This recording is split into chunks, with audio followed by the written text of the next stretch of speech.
دوستو ریاض کی جدید تعمیرات کی بات ہو اور کنگڈم سینٹر کا ذکر نہ ہو تو یہ کہانی ادھوری سی رہے گی۔ کنگڈم سینٹر کو مشہور international construction company LLB bucket اور سعودی ادارے عمرانیہ نے مشترکہ طور پر ڈیزائن کیا۔ یہ عمارت 94,230 مربع میٹر رقبے پر تعمیر کی گئی ہے اور اس کی تعمیری لاگت تقریباً 2 ارب سعودی ریال ہے۔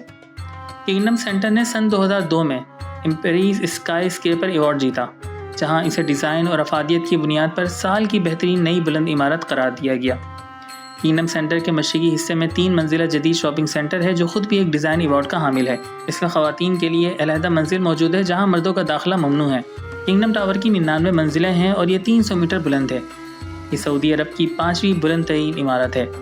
ٹاور کے آخری تہائی حصے میں یہ عمارت 2 حصوں میں تقسیم ہوتی ہے اور ان کے درمیان ایک فضائی پل یعنی اسکائی برج ہے جہاں سے ریاض شہر کا شاندار نظارہ کیا جا سکتا ہے۔ دوستو وقت کے دھارے نے ریاض کو صرف بدلتے موسموں کا گواہ نہیں بنایا بلکہ اسے تہذیب، تاریخ اور تعمیرات کے سنگم پر لا کھڑا کیا۔ قدیم دروازوں کی خاموشی اور قصر مسمک کی دیواروں میں گونجتی صدائیں آج بھی ماضی کی عظمت کی داستانیں سناتی ہیں، مگر اب ان کے پہلو میں شیشے اور فولاد سے بنی فلک بوس عمارتیں مستقبل کا نغمہ گا رہی ہیں۔